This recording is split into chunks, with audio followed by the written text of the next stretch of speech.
This is your first studio album since 1986. Why the wait, and did it help you to return to recording refreshed? Right. Yes, after many years on the road, I think it was about 16 or so, we did recording tour endlessly, I guess.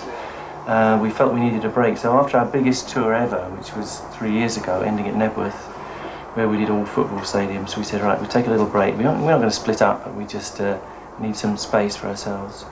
And when the time is right, we'll make the album, rather than, you know, somebody says you've got to make one, so we make one. Mm. So we waited, and we did various other things. You know, Freddie and Roger both did solo projects, and I'm halfway through one and did a lot of producing. And then we just felt in the mood somehow. And we all had lots of songs, all came in prepared with lots of material. And it seemed like a good time to go into the studio. And we seemed very fresh. As soon as we started playing together again, it felt great. It felt like there was some real magic and real chemistry there again. So there's a lot of, on the album you can hear a lot of first take stuff where we're obviously really enjoying each other's playing. So it had the desired effect. We feel very refreshed and rejuvenated.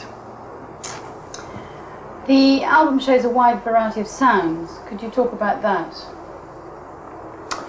A wide variety of sounds. Well, it's basically the four of us. If we ever deviated from that, then we certainly came back to it. You know, it's just the four of us on the record, and there's guitars, bass, drums, and vocals. And nowadays there's a few synthesizers and samplers and stuff thrown in.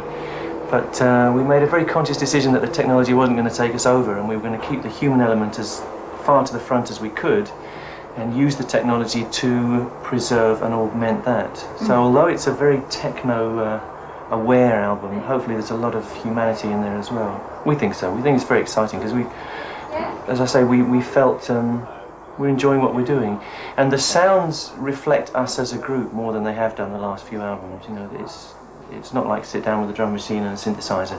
You know, we played together and evolved things which seemed to excite us, and then built everything around that. What are the main components that have kept Queen together up until now? How do you work together? It's very democratic. We work... I don't think I'd put the question in the answer. Oh, sorry. Yes. No, that's all right. No, that's all right. Queen is, I suppose, a very democratic organisation. So the ideas come from all four of us separately at different times and in different ways, but there's always a very major sifting process goes on. And we made a very important decision at the beginning of this album, which perhaps we should have made 15 years ago, I don't know.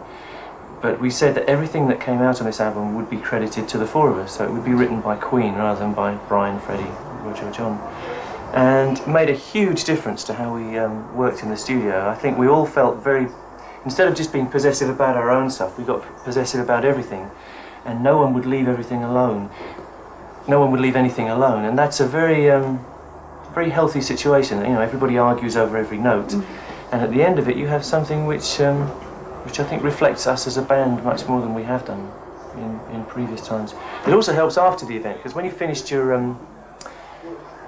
album and it comes down to choosing singles and things, it's hard not to be possessive there. So now we could be completely dispassionate. All the songs were written by all of us, and we can be very, very logical about how to put them out and how to treat them, how to do the videos, all the stuff, all the spin-offs. You know. Here's a question that's particularly pertinent for you. Do you realise that many of today's bands list your band as a major influence?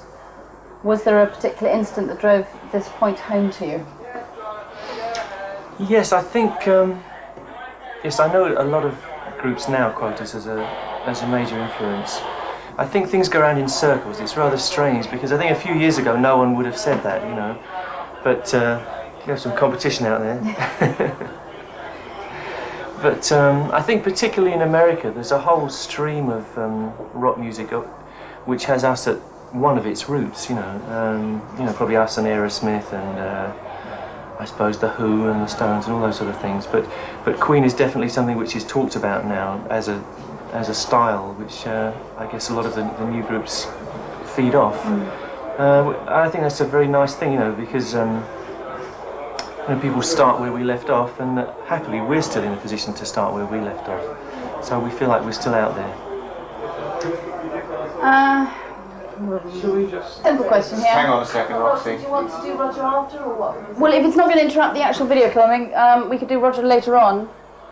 Or we can do Roger now, it doesn't matter. If we've got time. If Rudy and Hannah say we've got time, then that'd be great. How long have you been out, Brian? 5. 5 minutes? 3. Well, 3 minutes. 3 minutes. You ready, Dave? Quantifying time here. Yeah.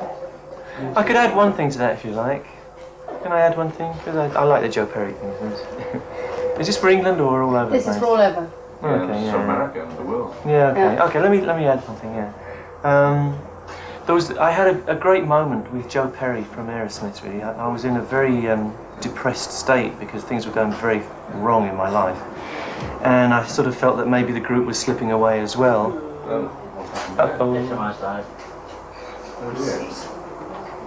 Alright, I'll start it again though, shall I? Might as well. You want to cut in the middle, do you? Does he look okay? You alright? Okay. I'm trying to make this concise because I tend to ramble on too much. Maybe I should say this was... Oh, I'll do it. You know, sorry. You rolling? Yeah. Yeah, there was a major turning point in my life when I went to see Aerosmith not too long ago. I think about 6 months ago, in fact, in the States. And they're old friends of ours,